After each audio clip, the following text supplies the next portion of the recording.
She Shed Comedy with Linda Schwartz, empowering your comedy career. Hey everybody, welcome back to She Shed Comedy Podcast. I'm your host, Linda Schwartz. If this is your first time listening, then thanks for coming. She Shed Comedy Podcast is produced every week for your enjoyment, and show notes are found at sheshedcomedy.com.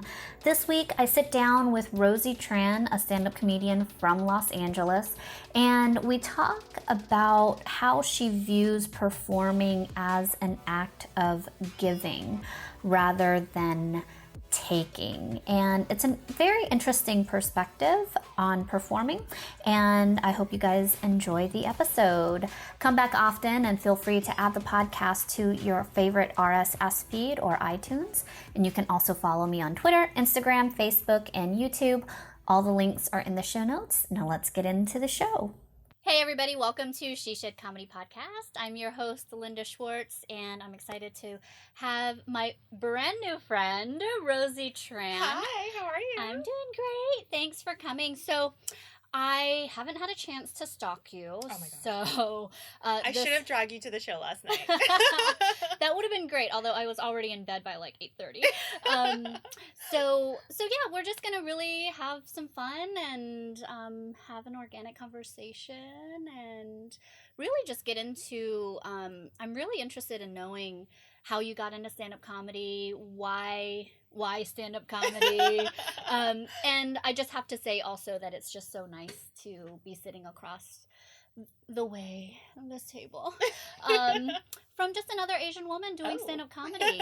I love it. You know, I think we're a rarity. We're a rarity, but it's not that rare anymore, actually. When I started, it was like me and another comedian named Bernadette Balagtas, who's Filipino, and now, you know, I actually was judging a comedy contest at Burbank Flappers Comedy Club in Burbank, and there was so many funny women, and a lot of them were Asian, and I was so happy to see so many funny women, but also like a little bit sad. Because I'm like, oh, these women are so funny that like I'm not a competitive person, even though stand-up is a competitive type of, or it can be, it doesn't have to be. Yeah. But I'm not a competitive stand-up, but there was so many funny women. I was like, oh my God, like I feel very competitive and insecure because there's so many of them. I know. So when people say, oh, there's no funny women, or I don't think women are funny, I really think they're just not seeing enough stand-up. You know, if you're watching Comedy Central, if you're watching mainstream stand-up, there's some women. But if you go out to the clubs, you know, your local clubs, if you live in a big city like San Diego, LA, New York, San Francisco, and you go out to the clubs, you'll just see tons and tons of hilarious female comics where it's just like crazy how many hilarious women there are now. Yeah. I mean, when I started this podcast, my intention was to, you know, just reach out to my network. And I was like, oh, well, you know, if I get 10 episodes, I'll be great, you know? But what I've really seen and discovered is that other female comics know other female comics. So it's been really opening the doors for people like you who I had absolutely no idea existed. Thanks. Sorry. I know that sounds really... I have no idea who you are, Rosie. I know. It sounds really awful, but, you know, in the reality of things, it is true. However, it just, but I love discovering new comics. So I'm really excited to know about you now.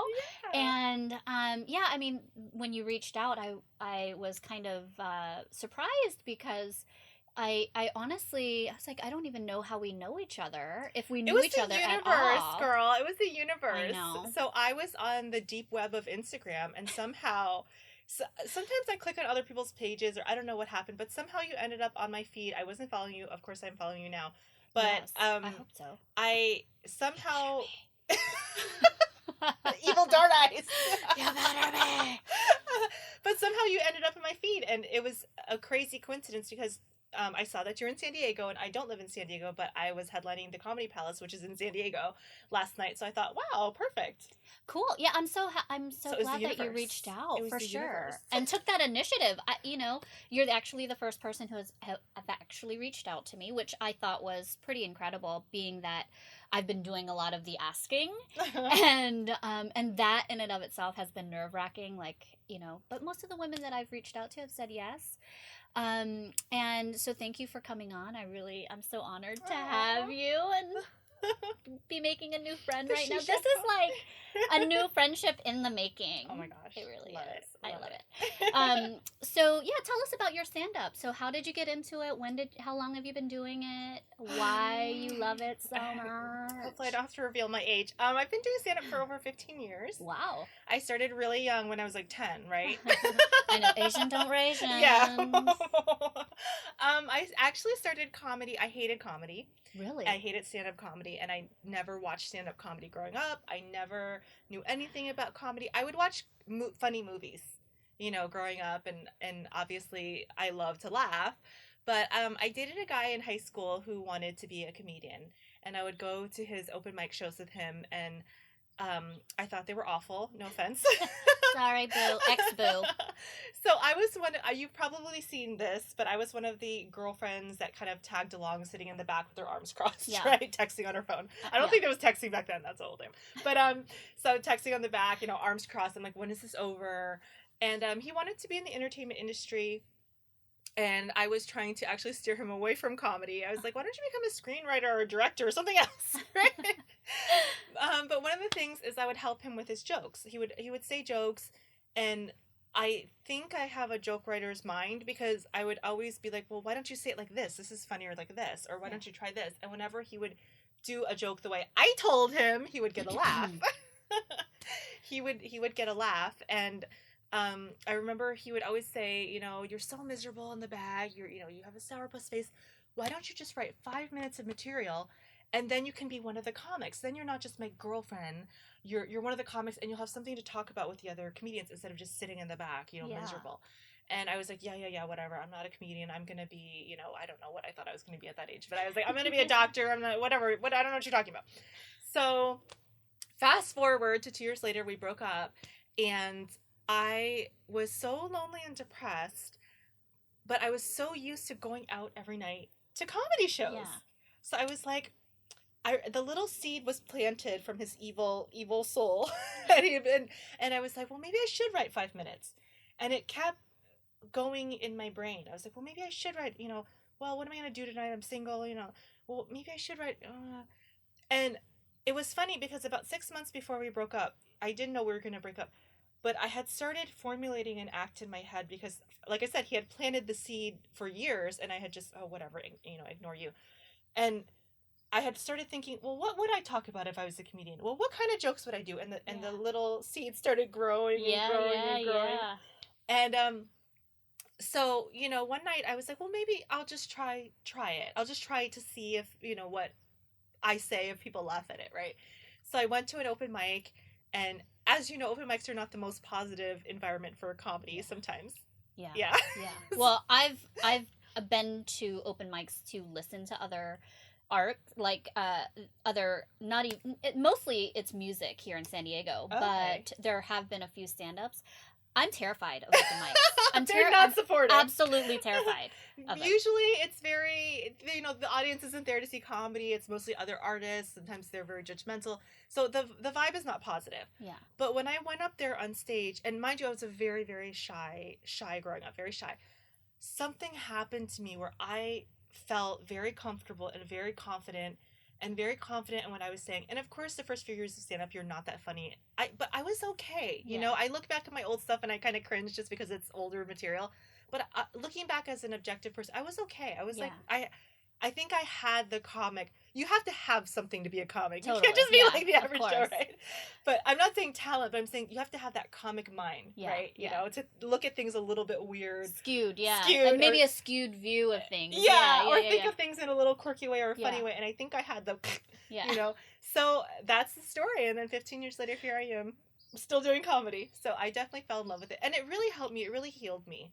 Let's talk about that, because that's come up a number of times in previous previous guests. And as a matter of fact, one of the reasons why I got into stand-up was because I was going through a really hard time. And even for like a brief period of time, those 5 minutes that I had on stage, I forgot all about my problems. And it was such a cathartic thing for me that I was like, this is something that I would love to do. It took about it's been like 6 years since then. But now I'm back. No one needs to know that. But I'm in this place in my heart and in my spirit where I feel like I just needed this time to just metabolize a lot of emotions. And I watch a lot of stand-up. I watch a lot of comedy. It's something that really helps me get to the heart of my own stuff. And yes. And it's such a healing process. Like, well, it can be. It can be. So let's talk about it. So comedy can be very, very dark, or very, very light, or a mix. Okay.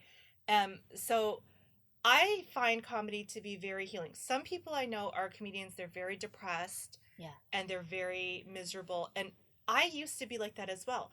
But I have shifted into the light, and I think it's a good way to address problems and to address issues, and also to bring light into the world from pain. Absolutely. Because they say comedy is pain plus time, right? Yes. So you take pain and then you make light of it. Joan Rivers always said, she has this amazing documentary called Joan Rivers, A Piece of Work.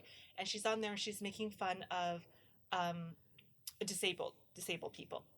And this guy in the audience starts heckling her. And he's like, screw you, F you, my son is disabled. And she looks at him and she said, why do you think I'm doing this? And it's such a sincere, and she's saying, hey, I'm trying to take your pain and this is how we deal with it. This is how and it was such a positive way. And she said, we're trying to take the pain and we're trying to lighten it.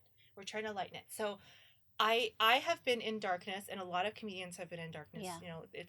It can be a very, very dark, but it can also be very light. And when I shifted to the light, then it totally changed my comedy. Let's say I was a little bit in darkness. I kind of had a rough first show, but it's changing from taking to giving. So what's the difference? So taking is, I need to have a good show. Right. I need to have a good set. If I don't have a good set, I'm going to be depressed. They need to laugh at me. So the energy is going this way towards you. And if you do that as a comedian, you're never going to be happy. Yeah. The giving is this way. So what does that mean? I am joy. I am light. I am bringing joy. I am making your day better.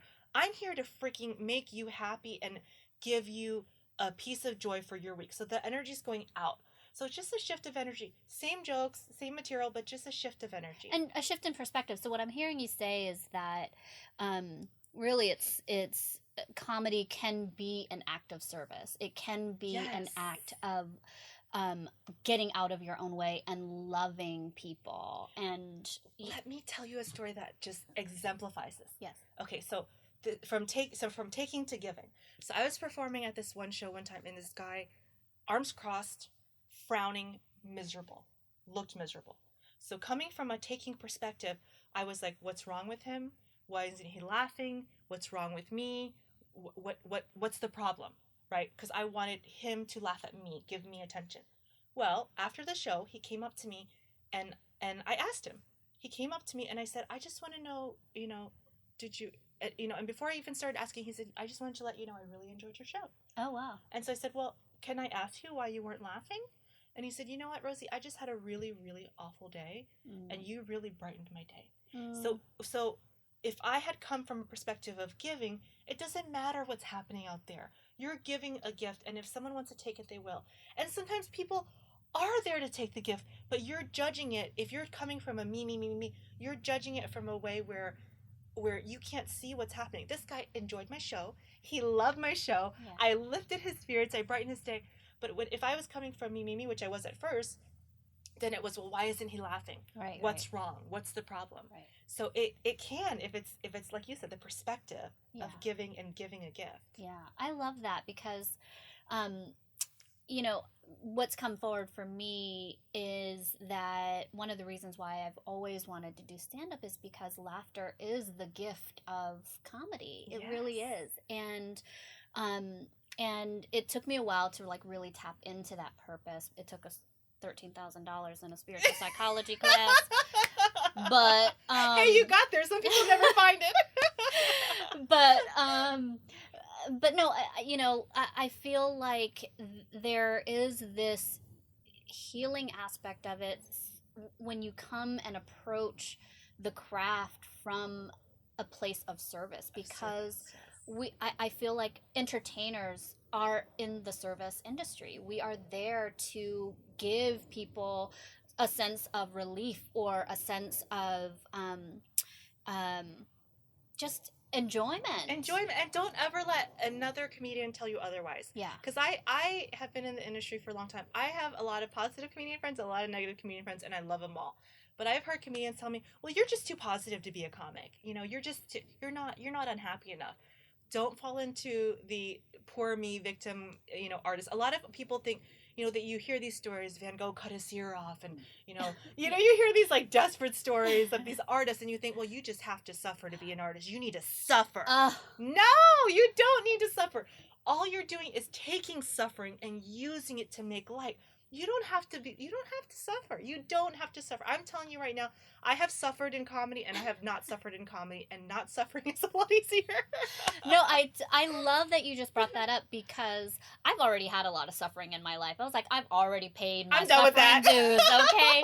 So I'm stepping into this with like, I really do want to have a lighthearted and loving experience around this, because I don't know if you know this. You probably don't, because we just met. But so I started a stand-up comedy class about 2 weeks ago. So I'm getting back into it.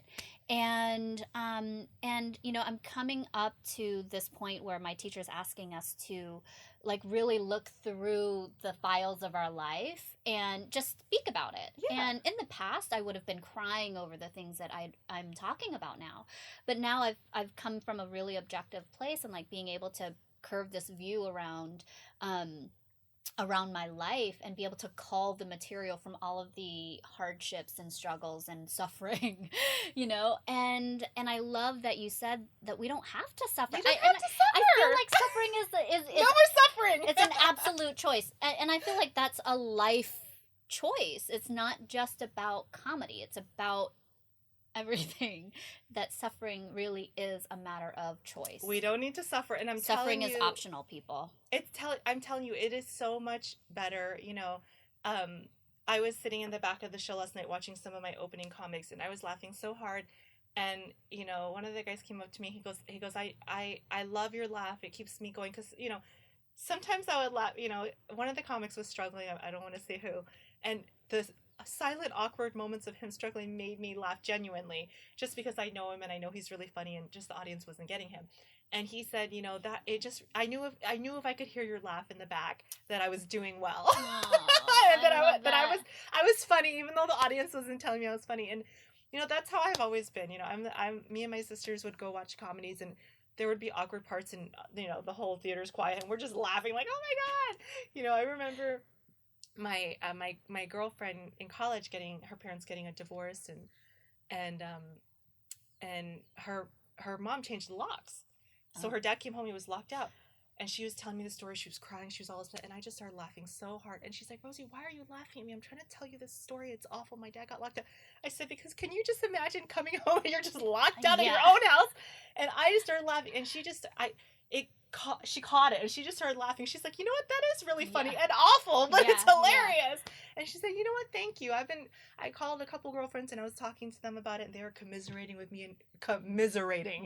Oh, that's so awful, and let me tell you about, and I'm just sitting, oh my God, that's horrible. And I'm just sitting there laughing at her pain, and it transformed her. And she was like, you know what, that is really funny. She's like, my mom's crazy. Yeah, I feel like comedy, like comedians are magicians in a lot of ways, because it is an act of transformation, like an internal instant transformation. Instant transformation. It is like magic. It's like magic when you can transform somebody's reaction to something, especially when they're having, like the gentleman in the audience that night, like he might have looked like he was, I mean, he obviously told you that he had a bad day. He physically looked like he hated the show. Arms crossed, But, on the inside, though, like, it created some levity and it some lightness inside of him. And I feel like stand-up comics, or comedy in general, like, really has this capacity to transform people instantly. And I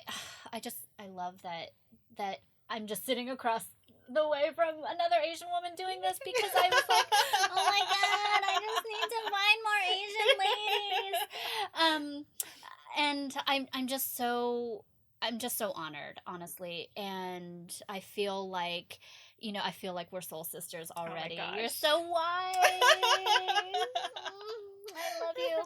So, I would love, speaking of Asians in entertainment, and, so this movie just recently came out. Yeah, what's up? Crazy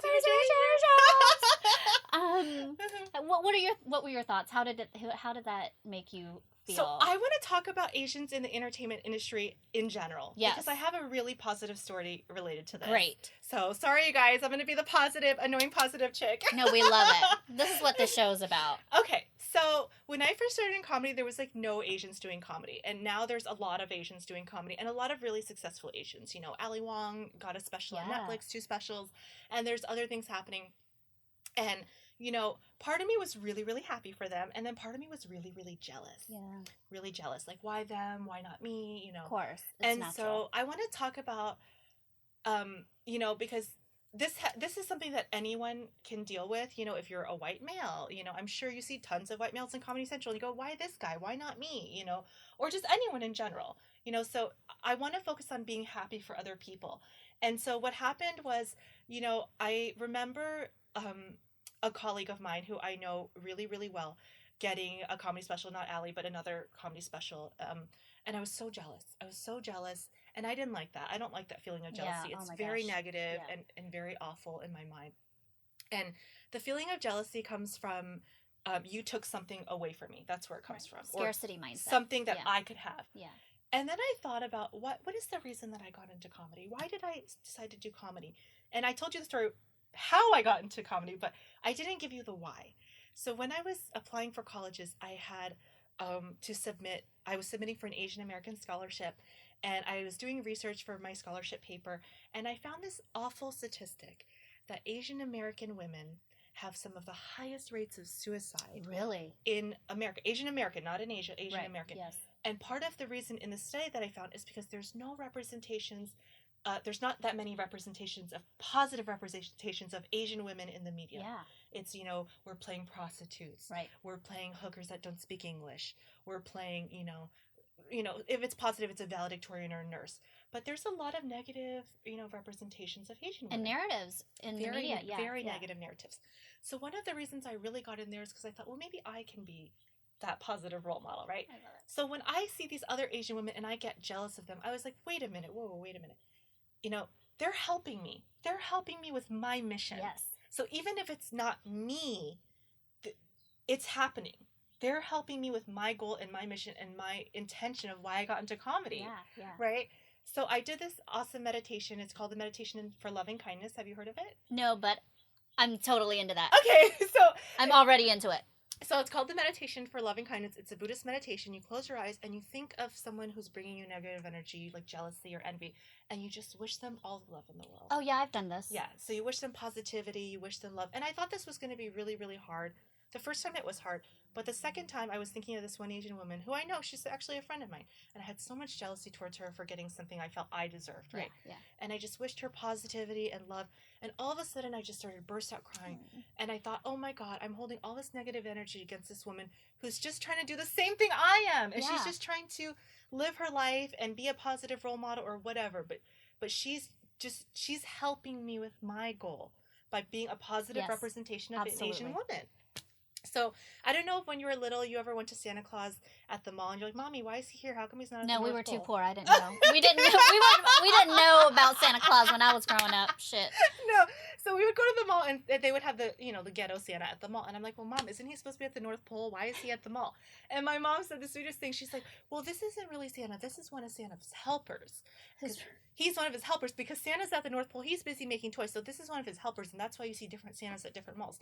So every time I see someone who's a woman or an Asian woman or an Asian American and they're out living their best, I'm like, that's one of my helpers. They're helping me with my goals. I love that. They're helping me spread the word that minorities are funny, that women are funny, that Asians are funny. So I'm all good with that. So I'm happy that this movie is in the mainstream, and I'm happy it's doing well because you know what? They're gonna have to make an Asian, fun, crazy, Rich Asians too, and it was a huge. It's already in the works. Yeah, and they had a huge success with it. So the studios are going to be thinking, hey, we need to make more Asian films. So this film, which I think is awesome, and I have two friends in it, Jimmy O Yang and Ken Jeong, and it's just lifting the tide for other people. So it's awesome. I saw that movie the day it came out. We bought tickets and I went to like a 2:00 showing because I was so excited about it. And for me, like I didn't think that I was gonna get as emotional as I got because, I was like, because I like to think that I'm strong and I got my shit together. But in reality, like I was just sitting there watching this film and I was brought to tears just by seeing Asian Americans on the screen. And I'm like, even talking about it now is getting me really emotional because you're absolutely right. It's like being able to see representation. It matters. It definitely matters. And it opened this realm of possibility for me that I didn't think was possible, and I've been pursuing, acting and performing since maybe 2008, and I've found myself like starting and stopping so many times because it was like, well, like, why I don't feel God, this is so hard to do as an Asian woman, and I feel like this movie really just opened up a whole new world and a whole new realm for people out there. Are so many Asian actors and actresses and comics out there that we don't even know, like, and I feel like it really has, like you said, representation matters. Representation absolutely matters, and it is rising the tide for all of us to be seen and heard and have our voices represented. But be seen and heard authentically. Yes, absolutely. And not as, the nail salon lady. Absolutely. Because every Asian person in Hollywood knows they've gone on enough nail salon lady auditions, So to be represented as a normal person, a love interest, that is revolutionary. Yeah. To be represented as something other than a stereotype. And I think that, is very important. The fact that a major motion picture of an all Asian cast hasn't been made since the Joy Luck Club. It's been 25 years. I know. So I was in a production of the Joy Luck Club in 2008, I think, and I played Lena. It was like the very first role that I'd ever gotten, a part in, and I had just started acting. I think I was in an acting class or signed up for an acting class, and then I went on this audition and got it. And I was like, oh my God, it was terrifying. You're like, whoops. I know. And I was like, I don't even know what I'm doing. Who are these people? Why are they like trying to hire me? They must be unprofessional. Oh my God. But and it was such an amazing experience to be in that and have that experience, because I honestly, it really set the foundation for me, even though, we haven't seen anything since then. That movie really did open up a lot of doors for us as well. It did. It was the first. It was the first major motion picture, and I think it will always have a special place. But I think representation really matters, and I was shocked when I read that statistic. I was writing my little paper in college. I was shocked by it. It floored me, but I could see it because there's a lot of pressure in the Asian American community to succeed and be successful. Oh my God. And be straight A students and be doctors and lawyers, yet there's no positive mainstream representation. Yeah. And when I saw that statistic, it just floored me. I thought, wow, Asian American women have the highest suicide rate. I was like, this is great, insane. Yeah. And they directly linked it to the lack of representation, the lack of, when you see. And this is also very common in the Native American community. Yeah. Native Americans are represented in a very negative way and as victims, and so that perpetrates in the Native American community. And it's very hard to feel empowered about yourself when you feel like you've been victimized and your entire race has been victimized. Yeah. And so, I think, I can't remember her, Viola Davis. I don't know. She's on How to Get Away with Murder. Yeah. She won the SAG award, and she said, it's so important to see strong Black women and Black women that have a different storyline than a different. Because she's like, I want you guys to know I'm here, and we're here, and we can do it. And so that role model aspect is so important. So absolutely. I think this movie, any movie that comes out with, the more Asians, the better. Let's do it, guys. Until you're sick of us. Yes. Absolutely. I love it. Oh wow, like I am so enjoying your presence here today. You're so wise. Oh, it was all that suffering. I know, right? Oh my god. In the early days. and sometimes, suffering is always there. You try to kick it out. Yeah. But you just have a different way of relating to it now, I think. I know I do, at least my own suffering. I'm quicker to reframe things these days because I feel like I've just done so much work and so much personal development and stuff. But anyways, if there's anything that you'd like to share, like a piece of wisdom or just, some advice. About comedy? Yeah, about comedy, about life, about, the journey into comedy. What would you like to share?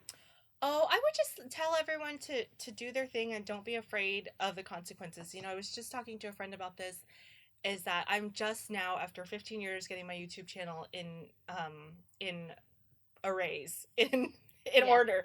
And I have a YouTube channel that's kind of outdated. I'm working on revamping it. And, when YouTube first came out, I was so scared to make a mistake or post a video that wasn't perfect. Yeah. And I was like, well, I don't want to post a comedy clip unless it's perfect. And I was so scared, and it really held me back. And now seeing all these YouTube stars blossom and blow up and explode, and looking back, a lot of people got followings just from not knowing what they're doing and having fans watch them learn how to do stuff and watch them learn how to make mistakes. Yeah. And not to judge yourself so harshly, because I think that that's something that held me back, was my fear of failure and my fear of showing, all of the warts and all the mistakes and stuff.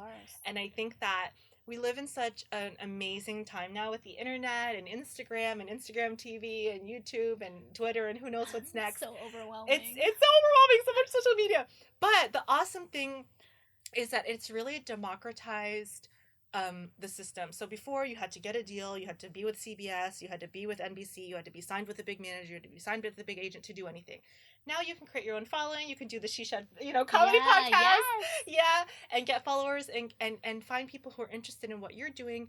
And even with a very, very, very small fan base, you can make a living. Yeah. And thrive, as long as you have some people that kind of get you and are into you, right? Yeah. So it's democratized the entertainment industry, writing, creative industries, and even business. You can start your own online business and be your own boss. Yeah.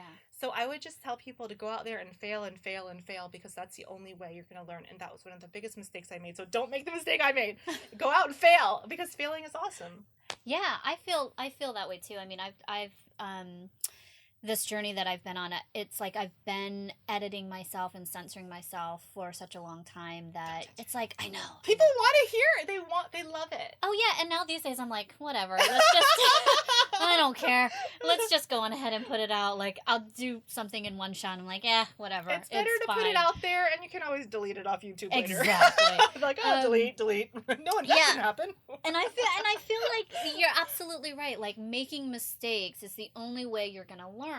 And so last week in my class, oh god, so we wrote, I've been writing material for a little while now, and in class our teacher had us get on stage and just say our material. And when the class started, my heart was, it literally felt like it was on fire. I mean, it felt like it was about to just spontaneously combust, because I, my body was so hot. And I was like, I don't know if I can do this. This is so scary. And there was only 6 people in the class. And he called me up, and I just sped through my material without it felt like I didn't even take a breath of air, like a gasp of air. I just, because I was so scared. And I've, been on stage before. I don't have a problem talking to people, but for some reason that stage and that microphone and speaking my own material was just so terrifying. And I could see, in my teacher's eyes, he's just looking at me, waiting for me to stop. And, it's breathe. Just fucking breathe. And I felt, after that, I just felt like I I just disappointed myself because I've done this before and I shouldn't have sped through it. But yet at the same time, that was the biggest mistake that I needed to make at that moment. And knowing that this next class I'll get better, I'll slow down and just breathe and enunciate my words, and I'm okay with that. Like the judgment, I think also keeps us from really stepping into something fully and authentically, like the self-judgment, yes. Right? Like the feeling like I can't make a mistake, otherwise, it's gonna be the end of my life. But here's the crazy thing, is like, you have to be your biggest fan, and I think, growing up in my family, it was taught that kind of propping yourself up is ego, it's arrogant. Yes. And it's not. Let me tell you, this is a very harsh world in general, not just the comedy world. It's a harsh world. So if you're not going to be your biggest fan, who is, Exactly. So, I love my husband, but I'm sure sometimes he gets sick of my comedy and like sick of the antics and everything. And it's like, I need to believe in myself 100% more than anyone else. Yeah. More than my husband, more than my family, more than, you have to be your biggest fan. And if you're not going to mess up, then you're not going to learn, Totally. I second that. I bet you're hilarious and you're going to breathe next time. Oh my God, I know. Like Linda passed out on stage. She wasn't breathing. I might have to get like an oxygen tank this week. Oh my gosh. But I think we're coming up to the top of our time together. Rosie, thank you so much for reaching out and wanting to come on the podcast and seeing something in the podcast that you wanted to come on. Yeah, even. This is great. Hello, I'm in the She Shed podcast. Like, shed. It is really a shed. So thank you again. I'm so honored, and I appreciate you and what you're doing and what we're doing together as Asian women and as female comics, and spreading the light. I feel like that's been my mission and my purpose too, and one of the reasons why I started this show anyways. And so thank you for coming on. Thank you. So if people are listening and watching, where could they find you? Yeah, so the most important thing is to follow me on Twitter and Instagram. My Instagram is Out of the Box Rosie, which is based on my podcast, Out of the Box Podcast with Rosie Tran. So listen on iTunes, Stitcher, and SoundCloud. And also my Twitter's @FunnyRosie. Yay! Oh, you're so professional. And I'm sorry we didn't get to talk about your podcast. That's okay. People can listen to it and find out about it. Tune in, guys. Thanks for listening. Take care. Love you. Bye.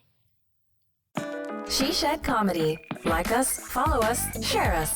Tune in next time.